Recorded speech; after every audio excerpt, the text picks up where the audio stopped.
जय हिंद। स्वागत है आप सभी का हमारे इस यूट्यूब चैनल पर। और आज हम complete paper class 11th Hindi elective करने वाले हैं। तो वीडियो को जितना ज़्यादा हो सके अंत तक देखें, लाइक सब्सक्राइब शेयर करना ना भूलें, क्योंकि यह वीडियो उन सभी बच्चों के लिए महत्वपूर्ण है जिनका आज पेपर होने वाला है। तो चलिए 40 MCQ प्रश्नों को सबसे पहले हम बारीकी से अध्ययन कर लेते हैं, जिसमें से हमारा खंड ए में सबसे पहला जो प्रश्न है वो गद्यांश के रूप में पूछा जाता है, जहाँ से 1 से 4 तक बनाने होते हैं। तो गद्यांश कहता है कि भाग्य और पुरुषार्थ कार्य कारण की तरह एक दूसरे से जुड़े हैं। पुरुषार्थ यदि नहीं होगा तो भाग्य भला कहाँ से आएगा। जब आदमी में पुरुषार्थ और संकल्प शक्ति होगी तभी सफलता मिलेगी। जैसा बीज बोया जाएगा वह फल वैसा ही मिलेगा। इसलिए हमें चाहिए कि हम अधिक पुरुषार्थ करें। तो काफ़ी अच्छा गद्यांश है। और इसका पहला प्रश्न कहता है कि उपयुक्त गद्यांश का सबसे उपयुक्त शीर्षक होगा। तो इस प्रश्न का correct answer option number B के साथ जाएगा, पुरुषार्थ।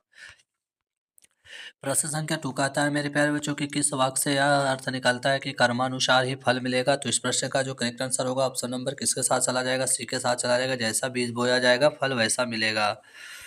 प्रश्न संख्या 3 कहता है कि अनुच्छेद में क्या संदेश दिया गया है। तो मेरे प्यारे बच्चों इस अनुच्छेद में संदेश दिया गया है कि पुरुषार्थ रहने का, किसका, पुरुषार्थ रहने का। प्रश्न संख्या 4 कहता है कि संकल्प शक्ति में कौन सा समास है। तो संकल्प शक्ति में कौन सा समास हो जाएगा, तो तत्पुरुष समास हो जाएगा, जिसमें तत्व की प्रधानता होती है, तत्पुरुष समास कहलाता है। 5 से 8 तक हमारा काव्यांश पूछा गया, जहाँ पे कहता है जाति हाय रे जाति, कर्ण का हृदय क्षोभ से डोला, कुपित सूर्य की ओर देखकर वह वीर क्रोध से बोला, जाति जाति रटते जिनकी पूंजी केवल पाखंड, मैं क्या जानूं जाति जाति है रे ये मेरे में भुजदंड। तो का ये काव्यांश है। और काव्यांश का पहला जो पंक्ति का कह रहा है कि इस पंक्ति में कवि ने किस चीज़ की चर्चा की है मेरे प्यारे बच्चों। तो इसमें कवि ने चर्चा की है जाति भेद की, जो कि ऑप्शन नंबर ए के साथ जाएगा। 6 नंबर प्रश्न कहता है कि कौन केवल जाति जाति रटते हैं। तो कौन जाति जाति रटते हैं, तो पाखंडी जो होते हैं केवल जाति जाति रचते हैं। 7 नंबर प्रश्न कहता है मेरे प्यारे बच्चों के सबसे उपयुक्त शीर्षक चुने। तो इस प्रश्न का जो करेक्ट आंसर होगा ऑप्शन नंबर किसके साथ चला जाएगा, डी के साथ चला जाएगा, जाति। वहीं 8 नंबर प्रश्न कहता है कि मैं क्या जानूं जाति में कौन सा अलंकार है। तो इस प्रश्न का correct answer option number B के साथ चला जाएगा, प्रश्न अलंकार है। अब हमारा रचनात्मक लेखन तथा अभिव्यक्ति एवं माध्यम से जो प्रश्न पूछे जाते हैं, खंड खा। यहाँ से हमारा पहला प्रश्न है छापा खाना से संबंधित निम्न में से सही जोड़ा कौन सा है। तो सही जोड़ा का पहचान करने के लिए कहा जा रहा है। तो सही जोड़ा 1556 सबसे पहले गोवा में खोला गया था, ऑप्शन नंबर ए के साथ चला जाएगा। 3 नंबर प्रश्न कहता है हिंदी में प्रकाशित होने वाला पहला समाचार पत्र का नाम है। तो पहला समाचार पत्र का नाम क्या हो जाएगा मेरे प्यारे बच्चों, उदंत मार्तंड हो जाएगा, जेम्स अगस्टा सिक्की के द्वारा। और जुगल किशोर के द्वारा। बंगाल गजट का संपादक कौन है, आप लोग हमें कमेंट में ज़रूर लिखेंगे। वहीं उदंत मार्तंड का प्रकाशन कहाँ से हुआ है, ये भी आप लोग हमें कमेंट में जरूर लिखेंगे। 11 नंबर प्रश्न कहता है कि समाचार में कितने प्रकार के ककारों का प्रयोग किया जाता है। तो 6 प्रकार के ककार होते हैं, कब, क्या, कौन, क्यों, कहाँ, इस तरह का होता है। इसके अलावा रिमाइंडर को हिंदी में क्या कहा जाता है, अनुस्मारक कहा जाता है।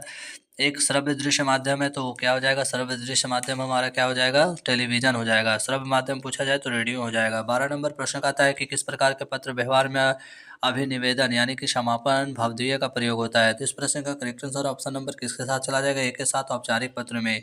समाचार पत्र की नीति, सोच और विचारधारा की अभिव्यक्ति होती है मेरे प्यारे बच्चों, क्या होती है, तो वो होती है संपादकीय लेखन में होती है। इसके अलावा घटना का सीधा प्रसारण क्या कहलाता है, तो लाइव कहलाता है मेरे प्यारे बच्चों। 40 नंबर प्रश्न कहता है किसी एक समय पर सर्वांग पूर्ण तथा सम्यक लिखित विचार क्या कहलाता है मेरे प्यारे बच्चों, तो वो कहलाता है आलेख कहलाता है, जो कि ऑप्शन नंबर सी के साथ चला जाएगा। 50 नंबर प्रश्न कहता है संचार अनुभवों की साझेदारी है किस प्रसिद्ध शास्त्र संचार शास्त्री का कथन है। तो इस प्रश्न का जो करेक्ट आंसर होगा ऑप्शन नंबर किसके साथ चला जाएगा, ए के साथ चला जाएगा, बिल्बर श्रेम के साथ चला जाएगा। 60 नंबर प्रश्न कहता है मेरे प्यारे बच्चों कि प्रिंट माध्यम के आविष्कार का श्रेय किसको है मेरे प्यारे बच्चों। तो इसका भी श्रेय किसे दिया जाता है, तो गुटेनबर्ग को दिया जाता है। सबसे पहले इन्होंने ही छापे खाने का आविष्कार किया था और बाइबिल के 150 प्रतियां छापे थे। 70 नंबर प्रश्न कहता है कि मुद्रण, ध्वनि, दृश्य, फिल्म आदि सभी प्रकार के संचार माध्यमों का संगम कहलाता है। तो क्या कहलाता है मेरे प्यारे बच्चों, तो वो कहलाता है इंटरनेट कहलाता है। नेक्स्ट 18 नंबर प्रश्न का था संचार प्रक्रिया में डिकोडिंग का क्या अर्थ है। तो समाचार प्रक्रिया में डिकोडिंग का अर्थ क्या होता है मेरे प्यारे बच्चों, तो वो होता है प्राप्त संदेश में निहित अर्थ को समझना होता है। अब हमारा गाँव में हमारा जो पाठ्य पुस्तक से काव्यांश होता है वो है हरि हारे जीते श्री दामा, बरबस ही कत करत रिसैया, जाति पाति हमसे बाढ़ नहीं नाही बसत तुम्हारी छैया, अति अधिकार जनावत याते जाते अधिक तुम्हारे गैया। तो काफ़ी अच्छा काव्यांश है और इसका जो पहला प्रश्न है 19 नंबर की प्रस्तुत पंक्तियों के कवि है। तो इस प्रश्न का जो करेक्ट आंसर होगा ऑप्शन नंबर ए के साथ चला जाएगा, सूरदास जी के द्वारा रचित है। 20 का आता है उपयुक्त पंक्तियों में के केंद्र में क्या है। तो क्या है मेरे प्यारे बच्चों, तो वो वात्सल्य है, जो कि एक वात्सल्य यानी कि प्रयोग किया गया है। कहता है 21 में कि यहाँ किनके भी संवाद हो रहा है। तो यहाँ किनके भी संवाद हो रहा है, तो वो हो रहा है कृष्णा और सुदामा के भी संवाद हो रहा है। 22 में कहता है ये पंक्ति किस भाषा में रचित है। तो ये पंक्ति जो है मेरे प्यारे बच्चों ब्रज भाषा में रचित है। अब हमारा निम्नलिखित प्रश्नों के सही विकल्प का चयन करना जो हमारे पाठ्य पुस्तक से पूछे जाते हैं। पहला प्रश्न, कबीरदास किस काल के कवि थे।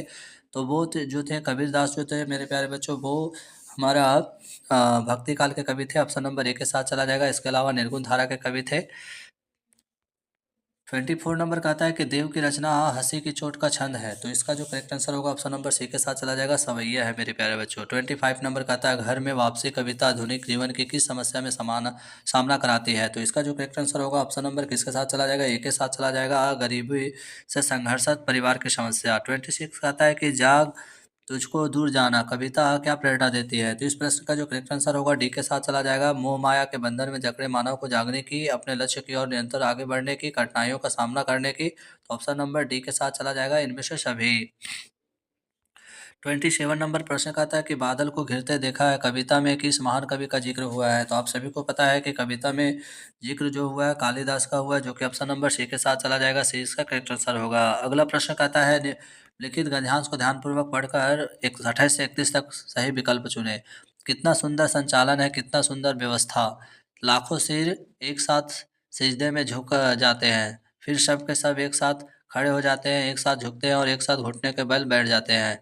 कई बार यही क्रिया होता है जैसे बिजली के लाखों बत्तियां एक साथ प्रदीप्त हो और एक साथ बुझ जाए और यही क्रम चलता रहे। तो कहता है प्रस्तुत पंक्ति किस पाठ से ली गई मेरे प्यारे बच्चों। तो इस प्रश्न का जो करेक्ट आंसर होगा किसके साथ चला जाएगा, ऑप्शन नंबर किसके साथ। तो ऑप्शन नंबर इसका करेक्ट आंसर हो जाएगा डी के साथ चला जाएगा, ईदगाह के साथ में। 29 नंबर कहता है कि उपयुक्त दधांश में किसका वर्णन किया गया है मेरे प्यारे बच्चों। तो उपयुक्त दधांश में जो वर्णन किया गया है वो तो ईद के नमाज का किया गया है। अगला प्रश्न कहता है सिजदे शब्द का अर्थ क्या होता है। तो सिजदे शब्द का अर्थ क्या होता है मेरे प्यारे बच्चों, नमाज पढ़ते समय माथा टेकने की क्रिया को सिजदे कहा जाता है।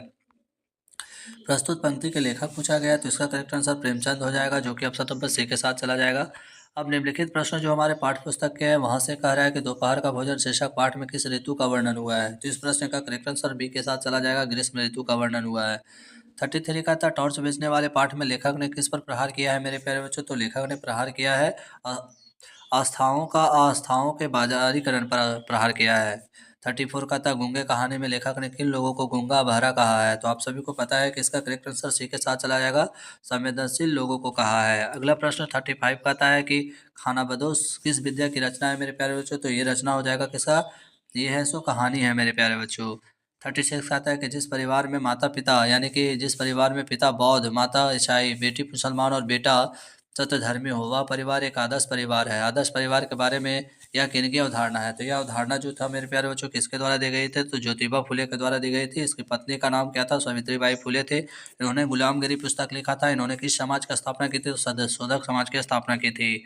37 नंबर प्रश्न का था हुसैन की कहानी अपनी जवानी किस विद्या की रचना है। तो इसका करेक्ट आंसर चला जाएगा बी के साथ, आत्मकथा है मेरे प्यारे बच्चों।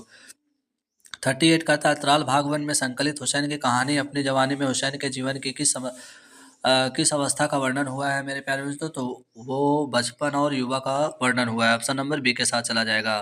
39 का था विष्णु प्रभाकर रचित आवारा मसीहा किस महान साहित्यकार की जीवनी है मेरे प्यारे बच्चों। तो इसका करेक्ट आंसर डी के साथ चला जाएगा, शरद चंद्र चट्टोपाध्याय के द्वारा। 40 नंबर प्रश्न का था शरत और महेंद्र को घर पर पढ़ाने के लिए आने वाले शिक्षक का नाम क्या था मेरे प्यारे बच्चों। तो उसका नाम था अक्षय पंडित। तो इस तरह से कंप्लीट पेपर हमने 40 किए हुए हैं। आप लोग वीडियो को एक बार जरूर देखकर जाए और वीडियो अच्छा लगा तो लाइक सब्सक्राइब शेयर करना ना भूले। जय हिंद जय भारत।